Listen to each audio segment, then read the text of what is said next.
কোনো ধরনের অশ্লীলতা না আসে সেটা আমাদের দেখতে হবে। এক সময় মানে আমার বাবা সরকারি চাকরি করতেন, থানার ইয়ে ছিলেন, ওসি ছিলেন। তো যখন কোনো থানায় যাত্রা যেত, সে যাত্রায় মানে এটা দেখার জন্য, অতিথি হিসেবে দেখার জন্য সার্কেল অফিসার এবং থানার ওসিদেরকে দাওয়াত করতো যাত্রার মালিক। তো সেই সুবাদে আমরাও যেতাম, মায়ের সাথে যেতাম। কিন্তু আমার এখনো মনে আছে সোহরাব রুস্তমের সেই অপূর্ব অভিনয়।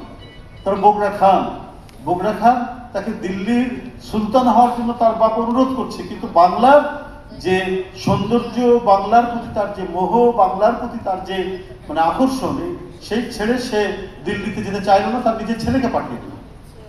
তার বাবা মানে কি বলে যে দিল্লির সুলতান, সারা উপমহাদেশে তিনি সুলতান।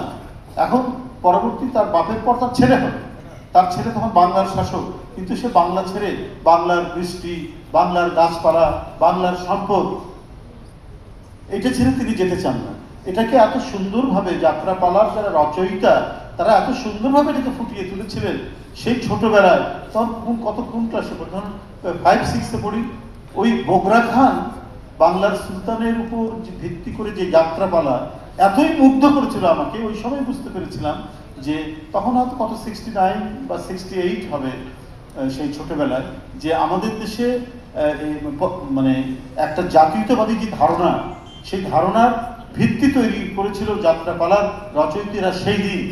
এই সমস্ত মানে যাত্রাপালাগুলো লিখে মানে আমরা কাহিনীগুলো মনে আছে, কিন্তু যখন বড় হলাম, ইউনিভার্সিটিতে পড়লাম, তখন বুঝতে পারলাম যে আমাদের যাত্রাপালার রচয়িতারাও আমাদের স্বাধিকারের আন্দোলন এবং স্বাধীনতার আন্দোলনে এই সমস্ত ইয়ে দিয়ে কি বলে যে পালা রচনা করে মানুষকে যেভাবে উদ্বুদ্ধ করেছিল, বাংলার প্রতি যে মমত্ব, বাংলার প্রতি যে আবেগ তারা তৈরি করেছিল, এটা তো অসাধারণ।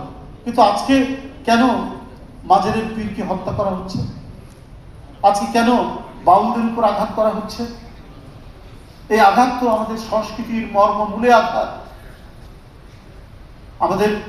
আমরা যে গণতন্ত্রের জন্য লড়াই করেছি 16-17 বছর, আমাদের সেই গণতন্ত্রকে একটা হিউম্যান ডেমোক্রেসি, একটা মানবতন্ত্রী ধর্মী গণতন্ত্রের প্রতিষ্ঠা করতে হলে আমরা যদি আমাদের নিজস্ব সক্রিয়তা এবং নিজস্ব সংস্কৃতির চর্চা আমরা যদি না করতে পারি, যে চর্চার মধ্যে আছে শুদ্ধ যেমন ঈশ্বর প্রেম, মানবীর প্রেম, একটা শুদ্ধ আধ্যাত্মিকতার ভাবনা যে সাহিত্যের মধ্যে, আমাদের লোকজ সাহিত্যের মধ্যে যেটি রয়েছে, সেটা যদি আমরা মানে অনুশীলন না করতে পারি, সেটা যদি অব্যাহত চর্চা না রাখতে পারি, তাহলে তো আমরা আমাদের ইতিহাস ভুলে যাব, আমরা আমাদের সংস্কৃতি ভুলে যাব, আমরা আমাদের সকল কিছু ভুলে যাব।